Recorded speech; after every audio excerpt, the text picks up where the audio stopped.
Poland ने अपने रास्ते बंद कर दिए हैं। पोलैंड ने यूक्रेन को हथियार नहीं देने का ऐलान किया है। अब पोलैंड से एक भी हथियार यूक्रेन को नहीं मिलेगा। पोलैंड के रास्ते यूक्रेन का सप्लाई चेन पूरी तरह से कट गया है। पोलैंड का अपना दरवाजा बंद करना यूक्रेन के लिए बहुत बड़ा झटका है। यूक्रेन युद्ध की शुरुआत से ही पोलैंड यूक्रेन की मदद कर रहा था।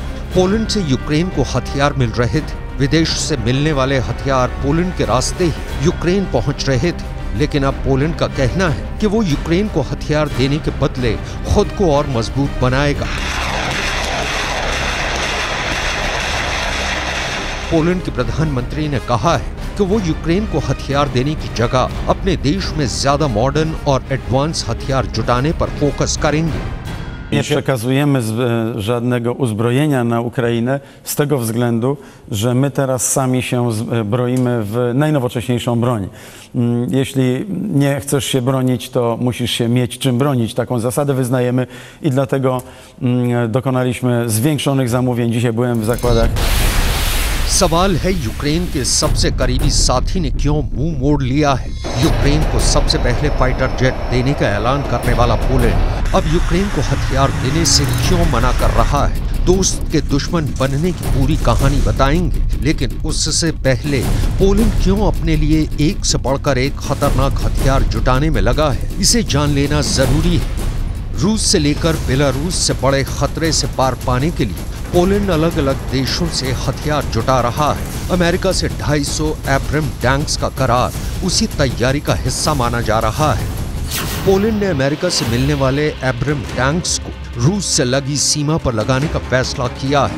पोलैंड रूस की मुख्य भूमि से काफी दूर है। इसके बावजूद पोलैंड की सीमा से सटे कलिनिनग्राद पर रूस का नियंत्रण है। कलिनिनग्राद से पोलैंड 232 किलोमीटर लंबी सीमा साझा करता है। अब एब्रम टैंक्स को कलिनिनग्राद से लगे बॉर्डर पर तैनात करने वाला है। पोलैंड की 418 किलोमीटर लंबी सीमा रूस के सहयोगी बेलारूस से भी लगती है।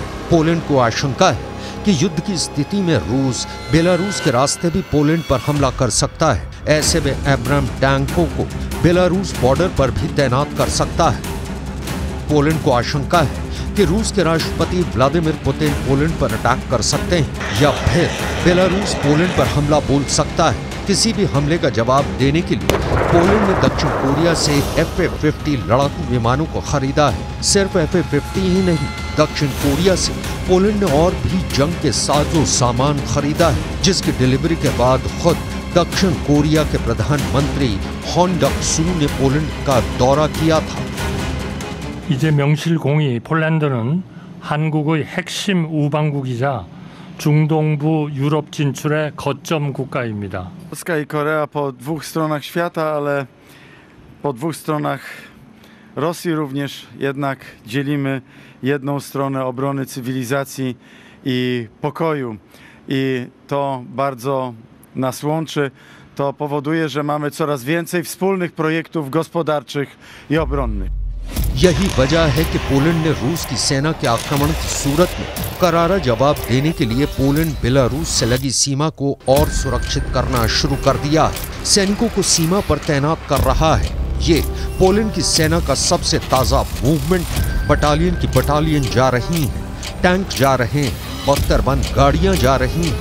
ये पोलैंड की सेना का बेलारूस बॉर्डर की ओर बढ़ने का वीडियो है। पश्चिमी मीडिया के मुताबिक बेलारूस की ओर बढ़ते खतरे को देखते हुए पोलैंड ने बेलारूस से लगी सीमा पर सेना की तैनाती तो बढ़ा दी है। दावा तो यहाँ तक है कि अगर युद्ध की नौबत आ गई तो नेटो के 1 लाख सैनिक पोलैंड में लैंड कर जाएंगे।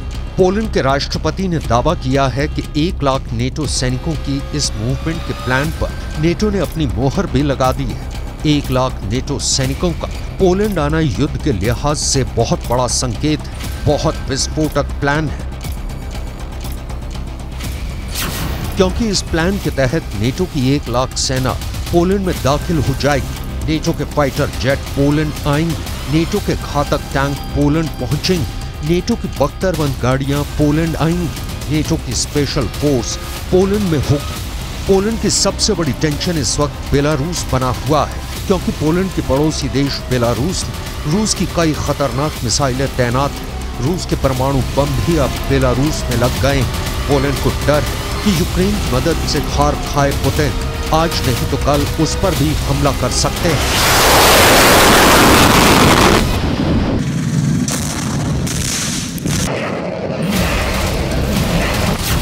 पोलैंड में अभी करीब 10,000 नेटो सैनिक तैनात हैं, जिनमें से अधिकांश अमेरिका की फोर्स है। इसके अलावा युद्ध होने पर 1 लाख और नेटो सैनिक पोलैंड आ जाएंगे। इसके साथ ही साथ नेटो शिखर सम्मेलन में पोलैंड में हथियारों के गोदाम बनाने का फैसला किया गया है, क्योंकि अमेरिका और ब्रिटेन के बाद पोलैंड ही ऐसा देश था जो यूक्रेन का बड़ा मददगार था। पोलैंड पश्चिमी देशों और यूक्रेन के बीच सबसे अहम कड़ी बना हुआ था। अमेरिका समेत पश्चिमी देशों से यूक्रेन को मिलने वाली मिलिट्री मदद का रास्ता भी पोलैंड से ही होकर जाता था। यूक्रेन से पोलैंड की 535 किलोमीटर लंबी सीमा लगती है। पोलैंड के जरिए नेटो के हथियार धड़ल्ले से यूक्रेन पहुंच रहे थे। वो हथियार चाहे अमेरिका से यूक्रेन आने हो या फिर ब्रिटेन से, यूक्रेन को हथियारों की डिलीवरी मिलने वाली हो। हथियार पहले अमेरिका से पोलैंड पहुंचता था, वैसे ही ब्रिटेन से भी पोलैंड आता था, फिर पोलैंड से सड़क के रास्ते यूक्रेन पहुंचता है। लेकिन पोलैंड के ताजे फैसले के बाद अब ये कड़ी टूट गई है। बेलारूस में रूस के लगे परमाणु बमों से घबराए पोलैंड ने अमेरिका से न्यूक्लियर बम की मांग की है। पोलैंड का कहना है कि उसे अपनी रक्षा के लिए किसी भी कीमत पर अमेरिका से परमाणु हथियार चाहिए, और उसकी घबराहट का अंदाजा इसी बात से लगाया जा सकता है कि पोलैंड के प्रधानमंत्री माटोस मोराविएकी ने साफ साफ शब्दों में पोलैंड में परमाणु हथियारों के लगाने की बात कही है। W związku z tym, że Rosja ma zamiar rozmieścić taktyczną broń jądrową na Białorusi, my tym bardziej zwracamy się do całego NATO o wzięcie udziału w programie Nuclear Sharing. Oczywiście przede wszystkim jest to decyzja Amerykanów, ale my nie chcemy siedzieć z założonymi rękoma, kiedy Putin eskaluje różnego rodzaju groźby. Ostateczna decyzja będzie zależała oczywiście od naszych partnerów amerykańskich, partnerów natowskich. My deklarujemy naszą wolę szybkiego działania w tym zakresie.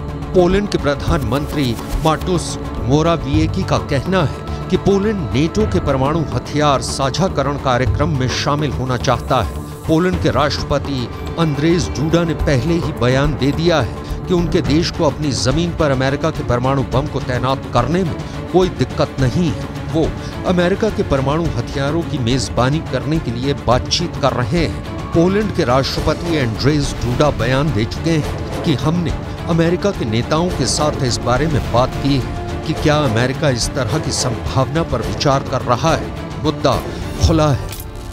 अब Poland के खुद के डर से बाहर निकलकर Ukraine चलते हैं, जिसकी परेशानी पोलैंड के फैसले के बाद और बढ़ गई है। पोलैंड ने ही सबसे पहले यूक्रेन को फाइटर जेट देने की घोषणा की थी। यही वो देश है जिसने जर्मनी से यूक्रेन को लेपर्ड 2 बैटल टैंक देने की अपील की थी। इसके अलावा जंग के बाद से पोलैंड अब तक यूक्रेन के करीब 15 लाख लोगों को पनाह दे चुका है। यूक्रेन जाने वाले अलग अलग वर्ल्ड लीडर्स भी अक्सर पोलैंड होकर ही अपनी यात्रा करते रहे हैं, लेकिन अब पोलैंड और यूक्रेन के बीच खाई खुद गई है। दोनों के बीच दूरियां बढ़ गई हैं। यूक्रेन के प्रेसिडेंट जेलेंस्की ने पहले इशारों में पोलैंड पर कमेंट किया। यूएन में जेलेंस्की ने बिना नाम लिए पोलैंड पर तंज कसा था। उन्होंने कहा कि कुछ देश दुनिया के सामने यूक्रेन का साथ देने का दिखावा करते हैं। जेलेंस्की के बयान के बाद पोलैंड ने यूक्रेन के आर्म सप्लाई चेन को ही काटने का फैसला ले लिया। पोलैंड से यूक्रेन की बढ़ी दूरियों के पीछे अनाज एक्सपोर्ट पर विवाद है। अनाज को लेकर ये विवाद तब शुरू हुआ जब रूस के साथ जंग की वजह से काला सागर के जरिए अनाज एक्सपोर्ट के रास्ते को बंद करना पड़ा था। इसके बाद यूक्रेन का अनाज दुनिया के और देशों में न जाकर सिर्फ सेंट्रल यूरोप के मुल्कों में रह गया। इस वजह से यूरोप के कई देशों के किसान परेशान हो गए, क्योंकि यूक्रेन से अनाज आने की वजह से उनकी अपनी फसल की कीमत बेहद कम हो गई। इसे देखते हुए यूरोपियन यूनियन ने बुल्गारिया, हंगरी, पोलैंड, रोमानिया और स्लोवाकिया में अनाज के इंपोर्ट पर बैन लगा दिया। यूक्रेन ने वर्ल्ड ट्रेड ऑर्गेनाइजेशन में इन देशों की तरफ से लगाए गए बैन के खिलाफ केस दर्ज करवाया है। यूक्रेन ने पोलैंड सहित बाकी दोनों देशों पर अंतर्राष्ट्रीय नियमों का उल्लंघन करने का आरोप लगाया, जिससे पोलैंड यूक्रेन से खफा है और अब यूक्रेन को हथियार की सप्लाई रोकने का फैसला लिया है।